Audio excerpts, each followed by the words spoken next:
Alright guys, welcome back to another MCreator tutorial. So today what we're going to be looking at is block animations and how to set that all up. So before we get started, what you're going to need is Blockbench, and then you want to go to create new project, and then you want to select the one that says modded entity. So you want this one right here, and then you want to give it a name. This should be lowercase letters with only underscores, so something like pot or filled pot, and something like that would work, so lowercase. And then your model identifier, you can basically add here. This is required. Do not add the class and the texture size and everything else below that. You can basically leave the same unless you are using a different version of Minecraft Forge or and newer versions NeoForge. So basically this works for both. All right, so we're just going to call it, I don't know, we can call it something like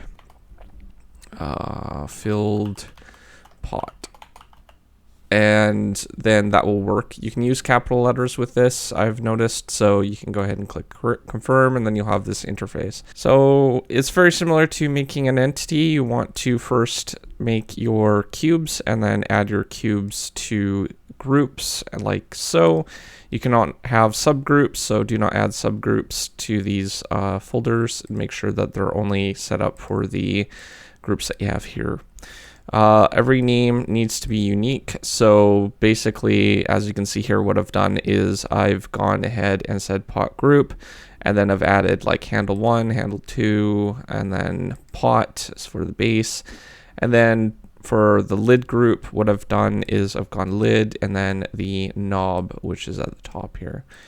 I've also set up a UV map. This is, I think, was automatically generated for this particular pot. So I just basically created a UV map, created a new texture and everything like that, and I generated one, and then I textured it over. Once you have these two things, you can make sure that you have your groups for your animation parts. The pivot point should be wherever you want to animate from. So for example, the lid group, what I've done is I have set it right in the center of the two blocks here. It might even actually be on the bottom part of the block, I'm not sure. Let's zoom in here and see. Okay, so it's actually in the center of it. So basically when I'm animating it, that pivot point is the axis where it's going to be rotating around.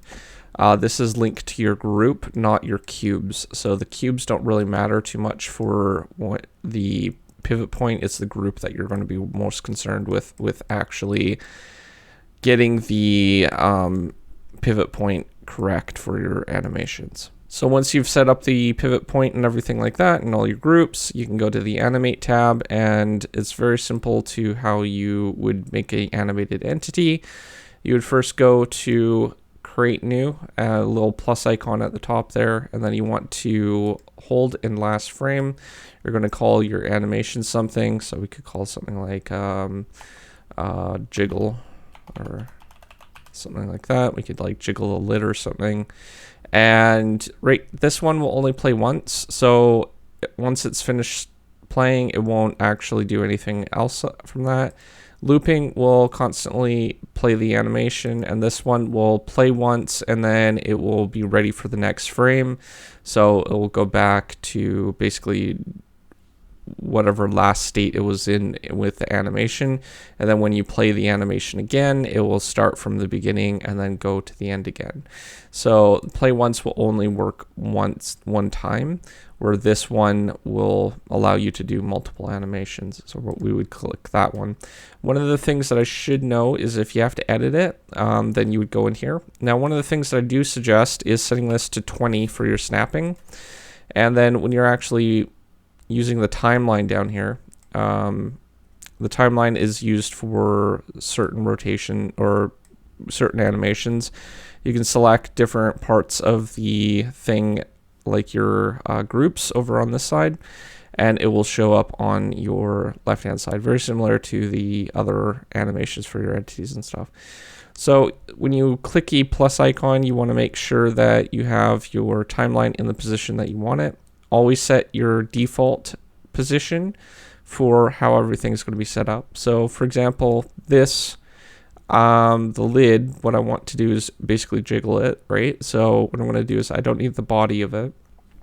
I will add the rotation and the position. I don't need the scale for this one, but those are the two base ones that I want. And then what I'm going to do is I'm going to go along the timeline roughly and then just kind of start adding a couple more nodes. So this is where I'm going to start animating. I'm going to select the node that I want, and then you'll have a kind of like a rotation thing around your pivot point. And then we have the position one for the actual moving it and stuff. So I don't know if I'll need to move it, but we can go ahead and try to animate. Now our north direction is facing this way, so I will probably want to animate in that relative area. So I'm going to kind of go like maybe like this, go 12.5, and then I'm going to go over here, and then I'm going to bring it down to 12.5 so it's center again. And then I'm going to go over a little bit more, create a new node, and then go 12.5. And then what I'm going to do is I'm going to go a little bit more over again, and then we're going to create a new one and reset it to the basic position where it was started with. So when we play this, you can kind of see it wiggles a little bit. So like if the lid wasn't secure, maybe it wobbled a little bit or something like that. So that's basically the basics of animation. You can also do different things at certain points, like position and stuff like that.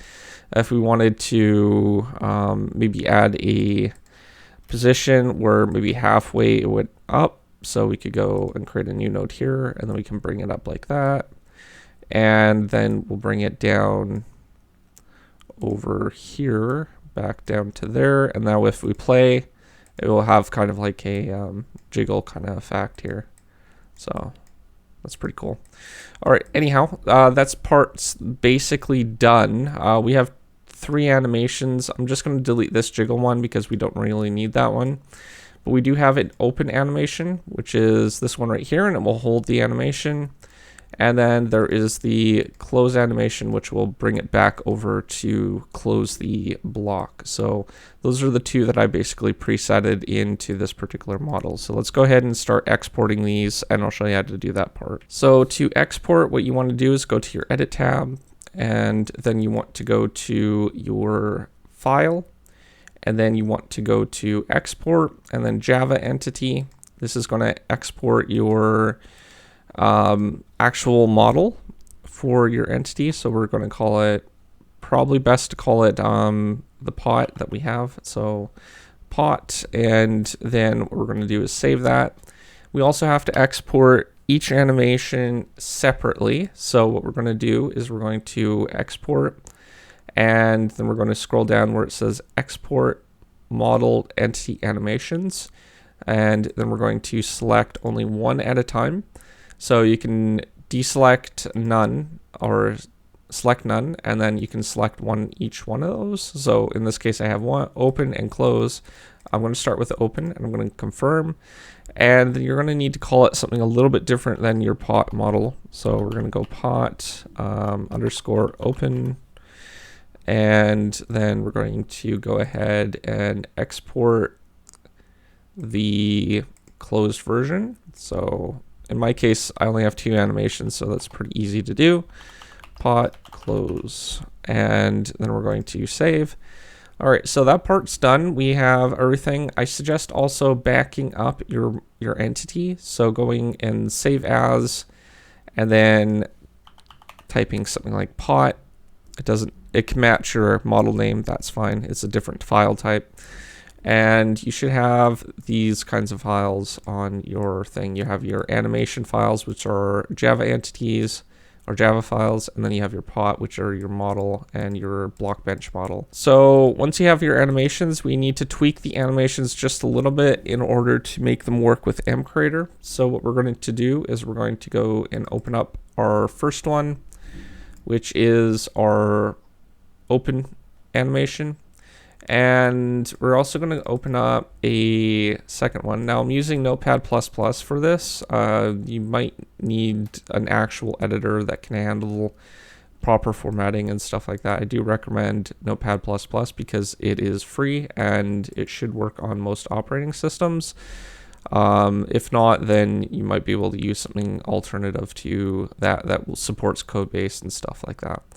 So what we want to change is the class name. So it says public class right underneath all this text here, the green text. This is like a comment. So it's basically just saying that there's stuff here. Now, comments don't actually need to be here. We don't actually need those. We can actually delete that.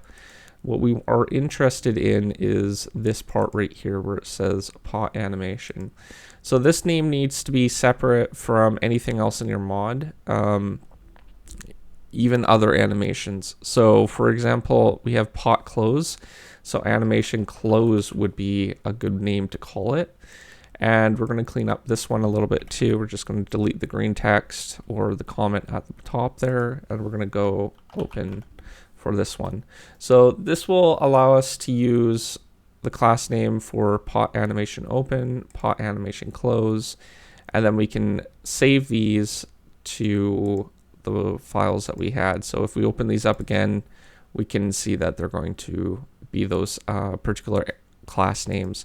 Now, class names can't be anything other than one name per class, and it's limited to what you have in your mod. So if you have anything else in your mod, make sure that it doesn't match these particular animations. There is one more thing that we actually need from our Blockbench, and we're going to need to export our texture. So in this, what we're going to do is we're just going to export it as pot, and then we can save it as our texture there. And we're done with Blockbench. We can close this now. We have our texture, we have our model, and then we have our Blockbench save, and then we have our two animations here. So we actually can go into MCreator and start working with the block itself. All right, so now we're in MCreator 2025.2. Any version from this point up should support block animations. So if we go ahead and click on, well, let me clean up my workspace first. So I'm just going to clean up that. We're going to import a model. So we need a Java model. So we're going to select this one. I'm going to delete that as well, just so it's a little bit cleaner. So Java model, and then we're going to go to our desktop. We're going to select our pot, which is our actual model file. And we're going to cancel override for the animations. So we don't want to actually add any animations to the thing. Those are for the built-in ones that MCreator supports. Then what we want to do is we want to go to 3D model animations, and we're going to go ahead and import animation. We're going to select our pot closed and our pot open. So now we should have these two animations here. And we're also going to need to import our block texture. So select block and then import your block texture here. It should be under textures for blocks. And then we can start working on our block itself. So let's create a block model or a block element. So we're just going to call it pot, and then we can start working with this. So we're going to scroll down on our model thing here, and we're going to select pot. Then we want to select our block texture here. And depending on if you want a item texture, you can select that. We are going to set this to cutout. And depending if you want water logging, you might want to add these two here, but I'm not going to add water logging. Java files don't actually support bounding boxes. So if you want to actually add a bounding box, you have to kind of map out what it's going to be for that. So I suggest actually going back into your Blockbench model and then going and converting project to a block model. So Java block. And it should, in most cases, stay the same. If it's not, then it's going to be a little bit different. We want to get rid of all of these groups, though. And what you would want to do is basically go ahead and export this. we're just using it for the position parts. So we want to export as block model, and we're just going to call it TTT. And at the top here where it says to and from, that is what you're going to put for your bounding box in MCreator. So we can go ahead and copy that out through the means here. I'm just going to put this over on the other side for my window, and I'm going to quickly add those properties to the Blockbench or the bounding box here. All right, so now that part's done, what we can go ahead and go to animations, and we're going to set up 2 animations right here because we have the open and close one. So what we want to do is we want to select our animation for closed, and then we want to select our animation for open. Now this will be specifically for our pot model. If you have a model that is very similar or using the same names and stuff like that for the animations, you can actually reuse these animations, but it's very specific to what you need for those animations when you're actually designing your Java entity. So for example, you would need the same meshes and stuff like that. So very rarely would you ever reuse the model. Now we do want to create a condition. We're going to actually change the name of this a little bit. We're going to go close condition, and we're just going to return false for the first part, or return true, I guess. We'll be coming back to this in a little bit. So I'm just going to return true, and then what we're going to do is we're going to condition open, and we're going to do the same thing here. So go to logic or flow control, logic, and then we want to return true here. So in this case, it will always play when we do that. We're going to change that up a little bit when we have the variables and stuff for the block itself. So let's go to properties, and you can change any of these that you want. I'm just going to change this to iron, make it sound a little bit nicer, and I think we want it under a creative tab, so I'm just going to put it under the blocks one for now. We could actually do better and put it under the redstone blocks because it will be a little bit easier to find there. Advanced properties, you can set your animation speed. You'll probably need some sort of timer to do something, or in some cases for like loops and stuff like that. So you might want to set an animation time. Make sure that this is set to 1. If your block is random, like generated in the world, then you want to use the random tick update like regular blocks and stuff. That's not anything new really. I'm just going to leave the tick right to 1. Block entity, we will need this enabled, and some of these other settings are grayed out at the moment, but should become available later on. All right, so what we're going to do is we're going to actually add a click animation, and we're just going to click on that, and we're going to save this, and then once we got that part done, we can go ahead and save again. Oh, we need something. We need a block texture. So what I'm going to do is I'm just going to add a bowl for this one. And we should be good to go. So we're also going to need one other thing, and that is placed by. And that's where we're going to set our default variables to.